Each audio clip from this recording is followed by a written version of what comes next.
Well, it's clear to everyone that nowadays we don't live in that age of the ancient Greeks that Raphael portrayed. We live in an age of drama with the exciting news of the day, breaking news, with the drama of frightful discoveries and news around the world, of shootings, of new viruses, all kinds of scary threats that are presented to us every day. Political demagogues and congressional debaters arguing and finger pointing at each other. And we're seeing all this in real time on video especially, which conveys emotions effectively. Why is there so much drama? Well, there's several reasons for this. It just appeals to human nature. It's ways that people try to get attention, as you see in the news media, on the daily news, the television news, the dramatic arts, entertainment, music, plays, movies. We see this mostly to advertise. They're trying to get our attention and hook our eyeballs onto a website or a video to draw us in and advertise products. Drama is also used to advocate as polemics, arguments by vigorous assertion. Sometimes just for rhetorical effect, people will advocate or exaggerate. Often it's to get votes, to create fears, and politicians will exploit those instincts, our natural fears, to provide solutions or claims to solutions to problems. And sometimes drama is to show extreme loyalty or dedication, one-upmanship. I am more holy than thou. I am more dedicated to the leader than you are. And so it escalates the tendency to exaggerate our loyalties.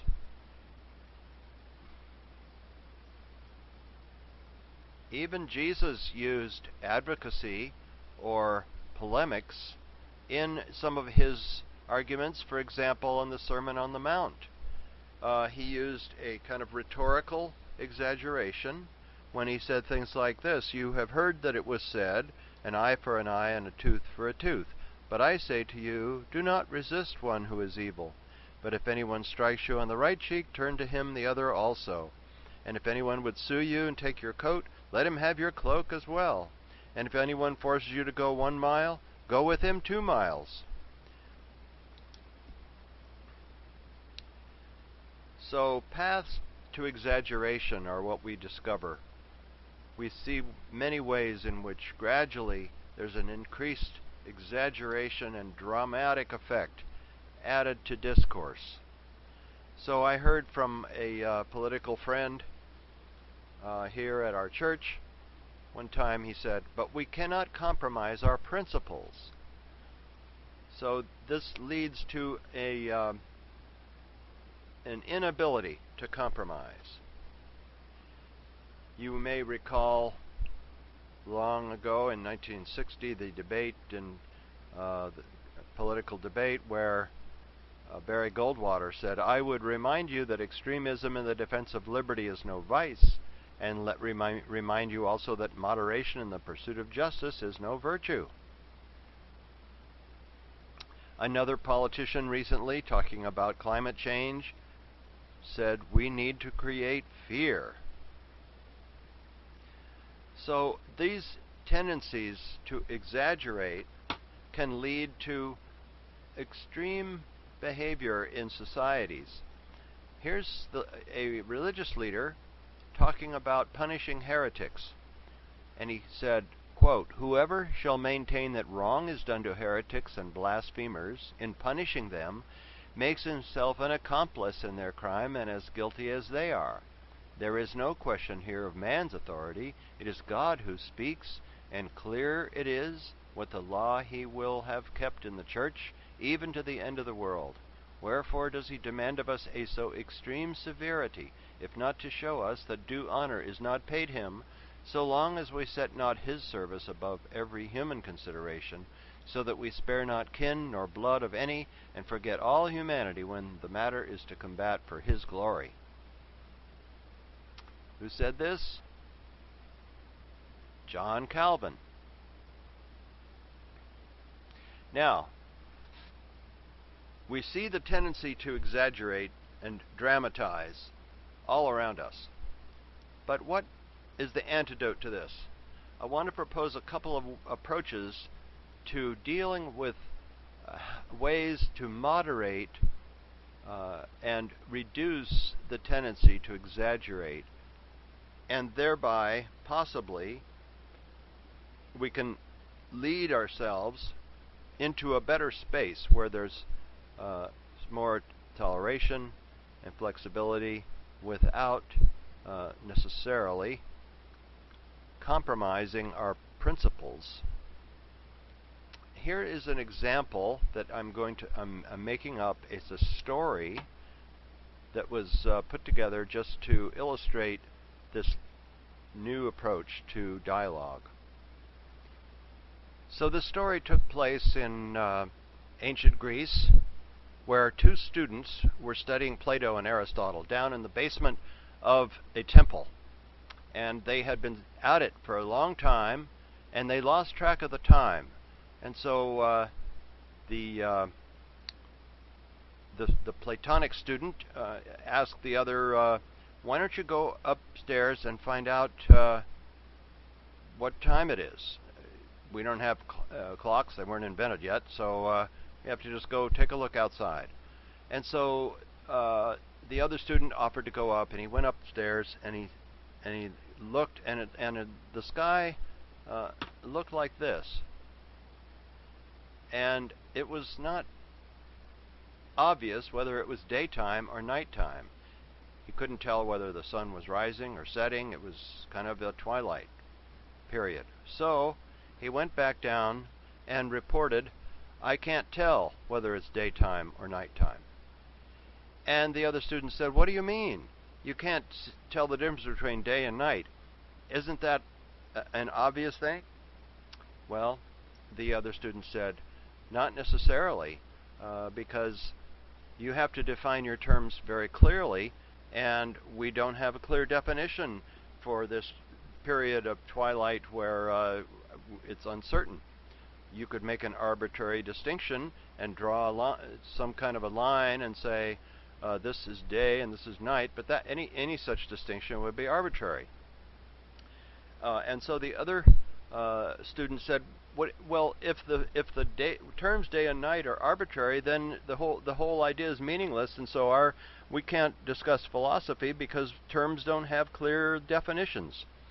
So we're at an impasse. How do we resolve this situation?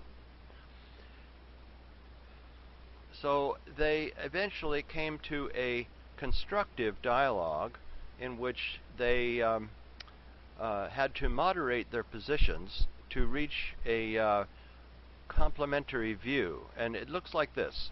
Here's an example of a constructive dialogue that could come out of this conversation. Student A says, I believe day and night are valid concepts. B says, but then you need to define your terms clearly. How can you precisely distinguish day from night? You can't. So I believe there's only a continuum of degrees of gray or twilight. Student A then says, the words day and night then cannot be used. Are you trying to remove the ability to talk in the name of some ideal of precision? Everyone uses words without precise definitions. And so B moderated his view. He said, okay, it is an exaggeration to demand precise definitions. Any such distinction between day and night would be arbitrary anyway. And student A also compromised and said, okay, it is an exaggeration to say that day and night are always clearly defined.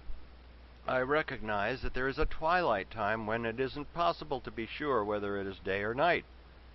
But we can still use the words most of the time without a problem, and people use them to this day. Now I'm going to illustrate this argument or this debate in terms of a pattern that I call dialogic. And it begins on the bottom with these two statements. On the one hand, day and night are precise concepts. We have to have precision in our statements, otherwise we can't really communicate. The other side says there is no such thing as day and night, only a continuous range of twilight, continuous shades of gray. So these are two bases for different debates and arguments, and by emphasizing these, we reach an impasse. So the way to resolve these is by moderating the two terms. And if we moderate B, the lower level, we get to day and night are useful terms. Most people understand what they mean. We take to a level of practicality that moderates the terms. On the other side, there is no day and night. We moderate that to be a twilight zone where we cannot be precise. So day and night are useful terms. They have a meaning, but there is an area of uncertainty where we can't be sure. That's the moderated approach, moderated view of these two statements. Now you'll notice in this there's a logical pattern here where in the dialogical pattern,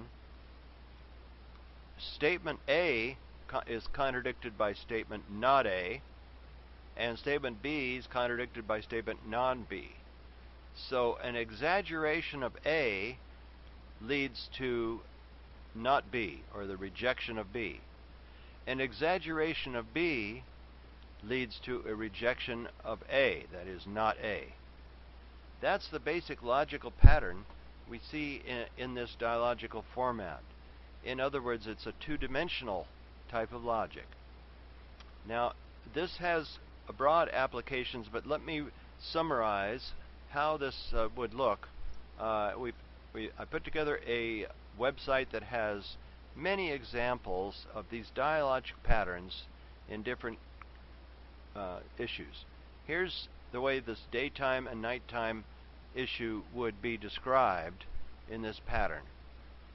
It's kind of a subset of a general problem called form and freedom. The usage of terms daytime and nighttime is valid, even though they cannot be precisely defined, but people generally understand what these terms mean. On the other hand, strictly speaking, it is not possible to precisely define daytime and nighttime. There's a period of twilight that makes any such distinction somewhat arbitrary. If we exaggerate form, we get into an insistence on precise definitions. And that's why the color on here is somewhat stronger, darker. On the other hand, if we exaggerate freedom, we get to the point where there are only shades of twilight. There's no such thing as daytime or nighttime. And again, the color is made a little more intense to illustrate that exaggeration.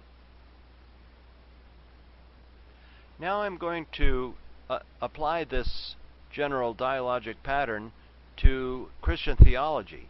And I've noticed that there are many doctrines in theology that are balanced by other doctrines. That theology is, as we should say, two-dimensional, where the exaggeration of one doctrine negates another, and therefore pairs of doctrines must be held in tension.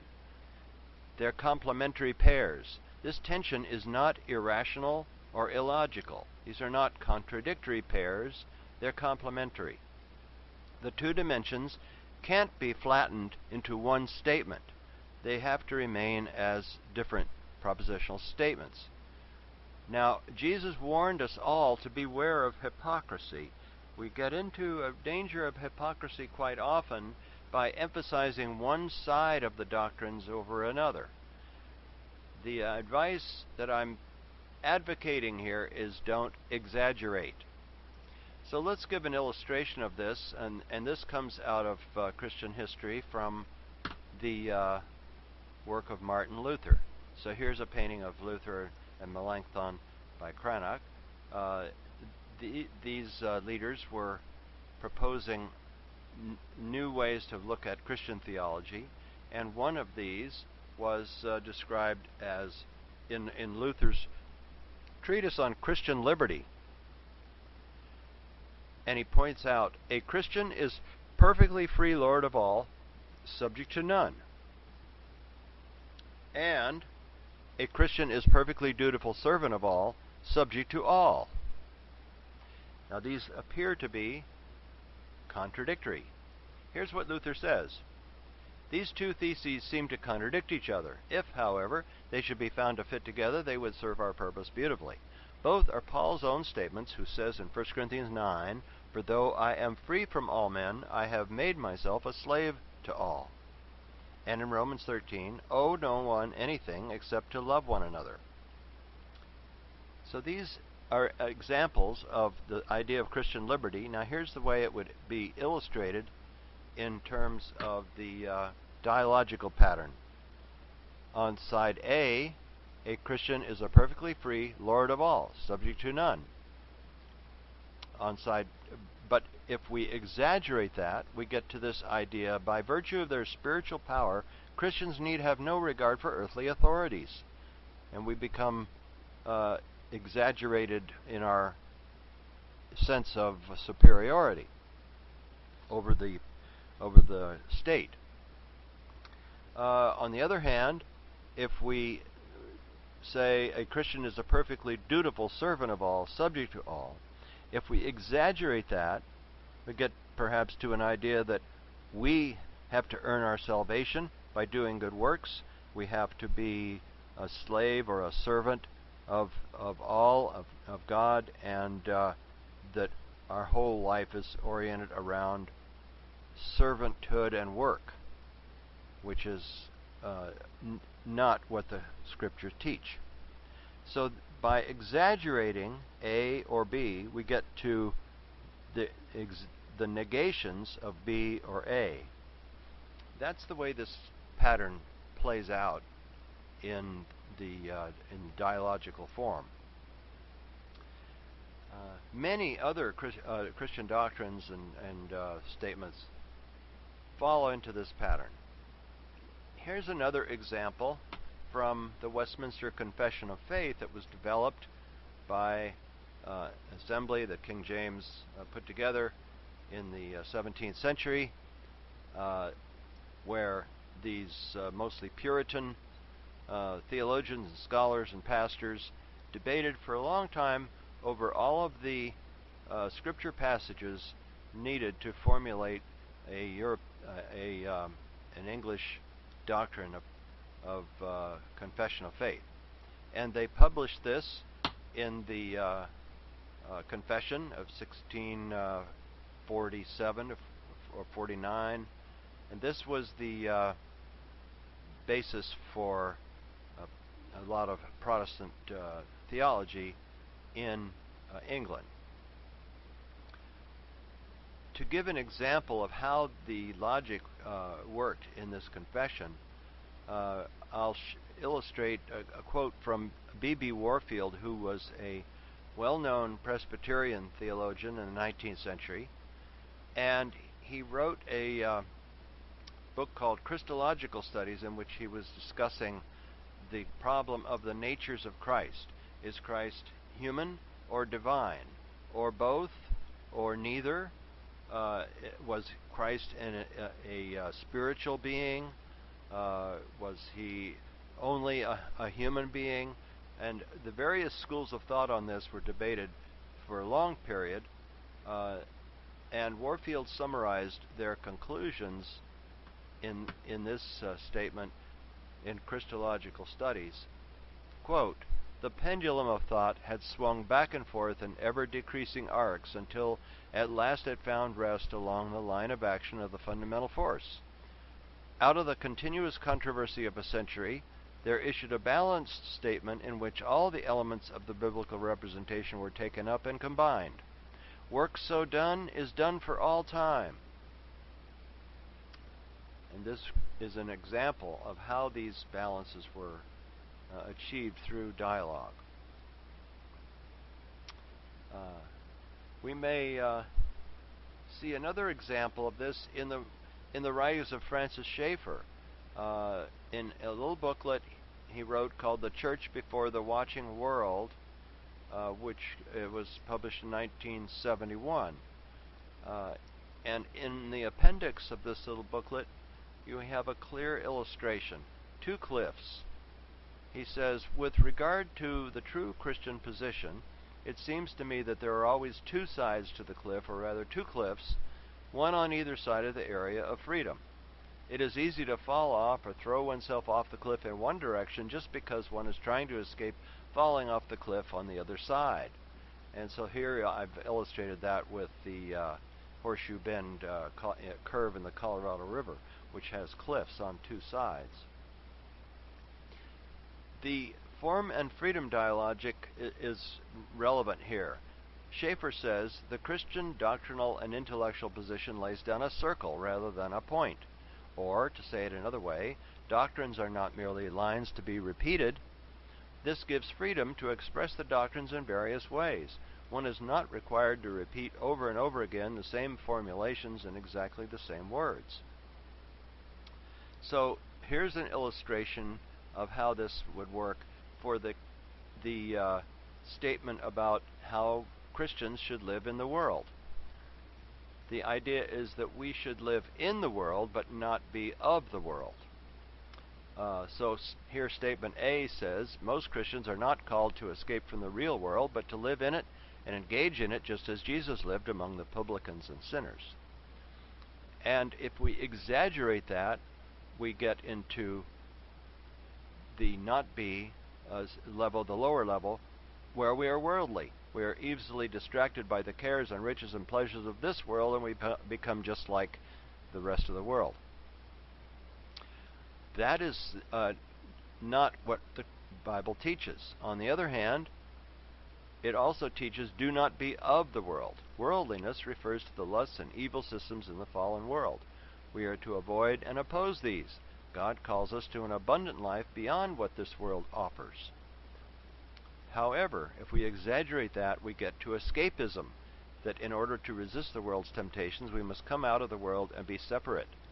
That, too, is an exaggeration of the biblical teaching about being in the world but not of the world.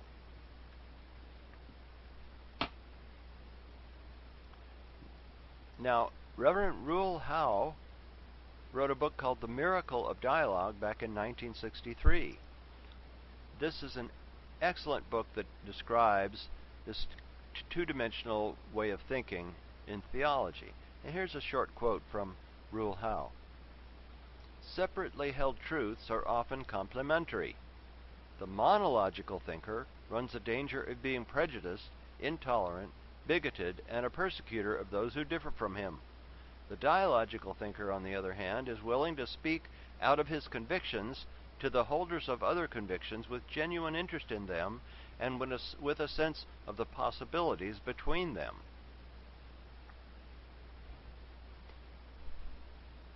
Daniel Yankelovitch wrote a book called The Magic of Dialogue, 1999.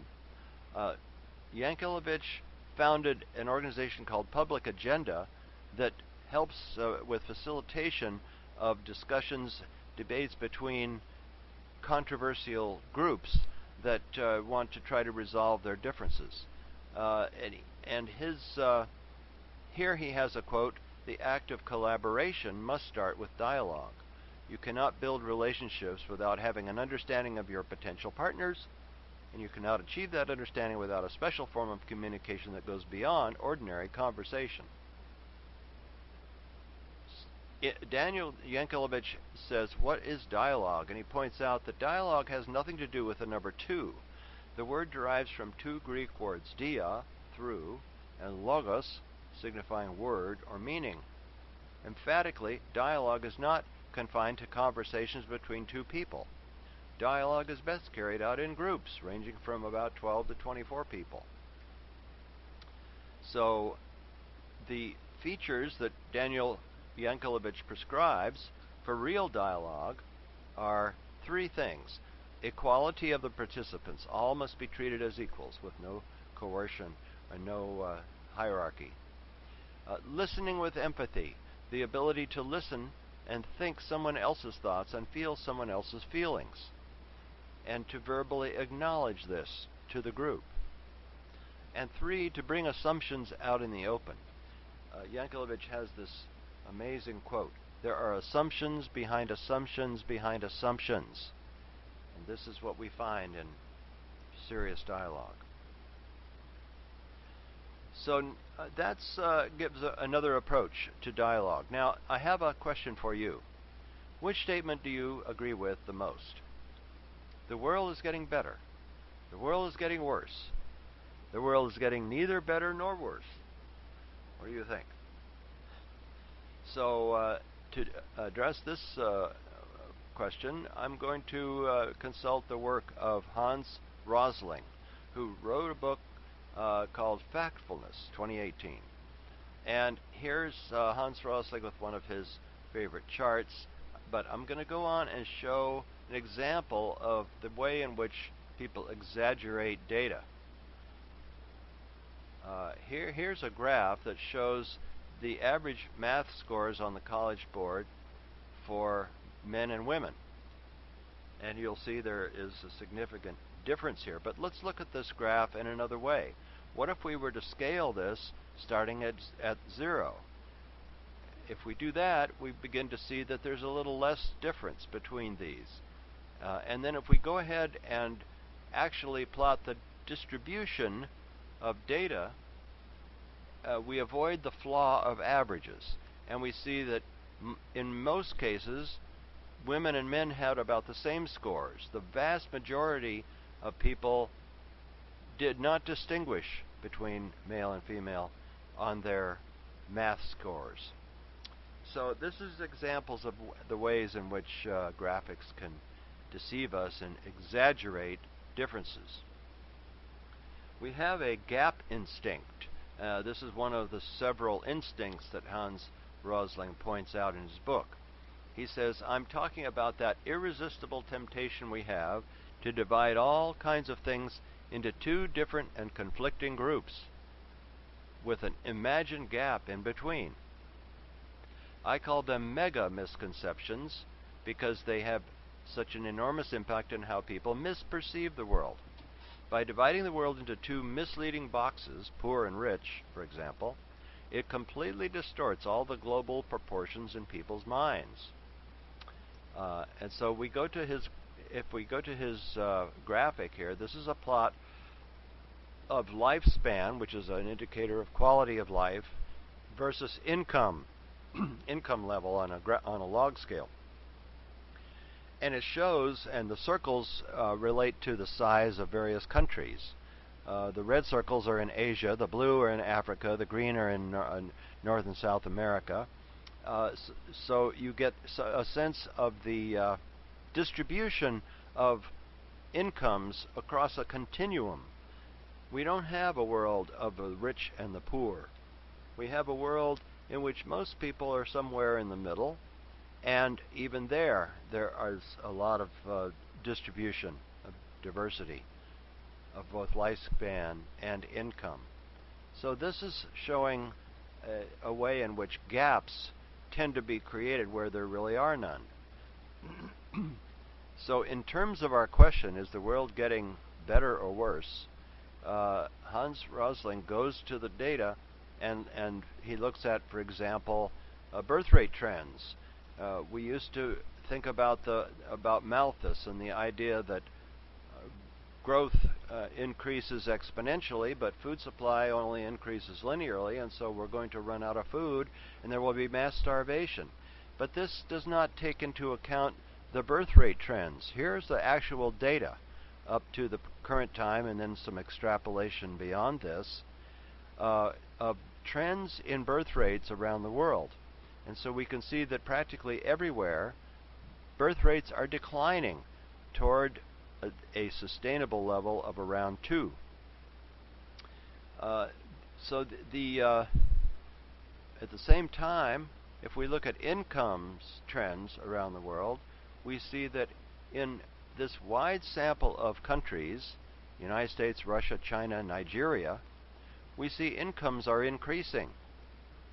So on the whole, the world is getting better in these many different ways when we look at the global statistics instead of just the daily news.